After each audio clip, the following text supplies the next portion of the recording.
Be cool, be happy! Welcome back to my channel mga ka-achoks. Dito sa aking video, ituturo ko sa inyo kung paano mag-wiring ng wash motor ng ating washing machine. Panoorin nyo po hanggang sa huli at sana po ay may matutunan po kayo. Ang gagamitin po natin para sa pag-wiring nito ay itong wash motor, capacitor, at itong ating female plug or pangsaksak, at itong ating fuse. Ang wash motor po pala ay titingnan natin kung ano yung kanyang label dito, kung ilang microfarad po na capacitor ang ating gagamitin. Nakalagay po siya dyan. So ayan, 10 UF or 10 microfarad. So ang gagamitin po natin dyan na capacitor ay 10 UF din or 10 microfarad. Ito po yun. Ito pong ating washing machine motor ay color coding na. So alam na natin kung saan yung capacitor.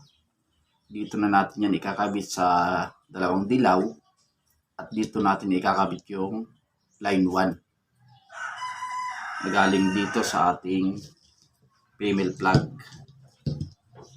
So dito na siya, pero kakabitan muna natin ng fuse para kung sakaling magkaroon ng trouble ang ating motor ay magkakatop yung ating fuse. So ganyan po yung connection niya. Galing ng line 1 at ikakabit natin dito sa kulay itim ng ating wash motor. Tapos yung ating capacitor ay dito.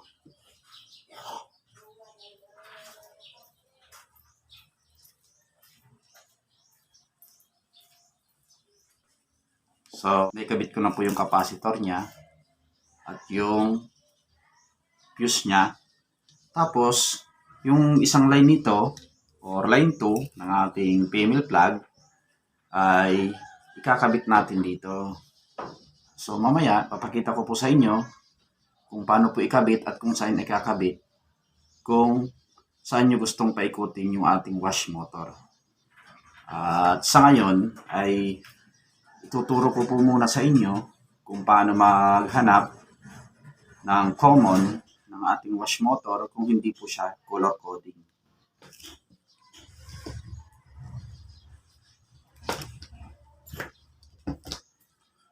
So bali ito pong ating wash motor ay color coding na po. So susubukan natin testerin itong wire na to kung talagang tama yung kanyang color coding. Hahanapin po natin dyan yung dalawang wire na itetest natin na pinakamataas yung kanyang reading. Kunyari po ito, nilagay po natin yung isang test rod dito, tapos dito. Kung ito po yung pinakamataas na reading, ay dito na po natin ikakabit yung capacitor. Bali po, ito yung common. So, ituturo ko po muna sa inyo. Subukan natin testerin para makita nyo. At kung talagang tama yung ating color coding ng motor. So, start na po tayo. Ito, dalawang kulay na magkaparehas, parehas dilaw, ay lalagyan natin ng marking yung isa. Lagyan natin ng tape. Lalagyan ko ng marking itong isang wire na kulay yellow para hindi sila parehas. Pa tayo ng papel. Bali ito, black. Sulat natin para malaman natin kung ano yung reading. Black. Mangyayari dito ay yellow black. Tapos itong isa yellow. So simulan na natin. Ang unang itetest natin ay itong black at yellow. So dito natin ilalagay. Titingnan natin kung ilan yung reading ng black at yellow. Nakikita nyo ba? Yun, ayan. 20.7.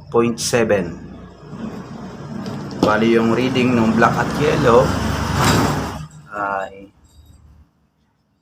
20.27. Ang isusunod naman natin na i-test ay itong black saka yung yellow black. Itong nilagyan natin ng marking. So ayan. Ang reading po niya ay 20.7. Pares lang po siya. 20.7. Ang hindi pa po natin na itetest ay itong dalawang yellow. So ilalagay natin yung isang test rod at yung isang test rod. So bali po ang reading niya ay 41.1. 41.1. So sabi ko nga po kanina, yung dalawang wire na pinakamataas yung reading ay doon na po natin ikakabit yung ating capacitor. So bali po, ang dalawang wire na mataas yung reading ay yung yellow, black at yung yellow. So ayan. Ito pong color coding na ito ay ibig sabihin tama. Dito po natin ikakabit yung capacitor at dito po natin nilalagay yung line 1.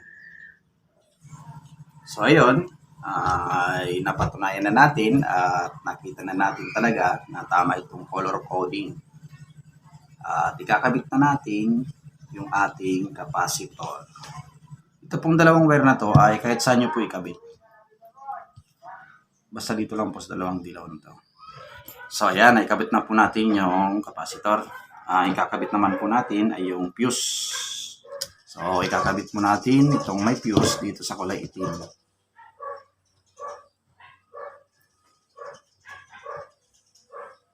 Lalagyan na po natin ng tape para pag sinaksak natin na hindi tayo makuryente.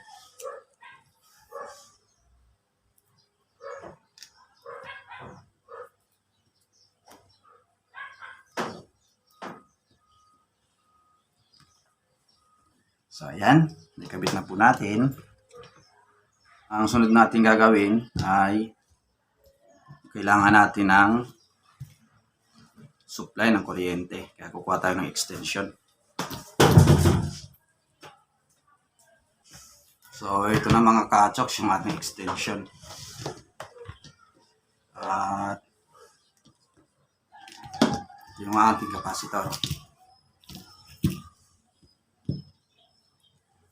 Hindi na muna natin siya lalagyan ng electrical tape para malaman natin kung saan yung clockwise at counterclockwise na ikot ng ating motor. So ayan mga ka-choks, nakaset up ng ating wash motor. Sinaksak ko na. Ngayon, papakita ko sa inyo kung saan ilalagay yung wire para umikot siya sa kaliwa o sa kanan. At pag dito ko po ikanabit yung isang wire, itong ating line 2, bali po ito yung magiging ating running at ito po yung starting. So ididikit na po natin kung saan po siya iikot. So ayan po, kitang-kita nyo po, clockwise po yung kanyang ikot. Pag doon ko naman po nilagay itong isang wire, ang magiging running naman po niya ay ito. Ito naman po yung starting. Bali po yung mangyayari, yung ikot po ng ating motor ay magiging kaliwa. Tingnan nyo po. Ayan po. Kaliwa po siya.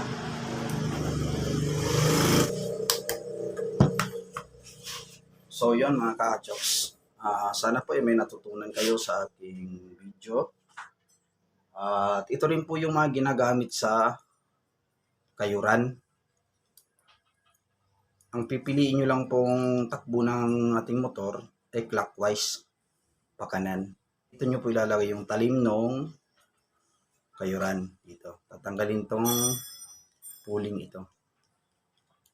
Ito po pala yung nangyayari pag sa washing machine, kaya po nagka-counterclockwise or nagka-clockwise yung ating motor dahil po sa ating timer.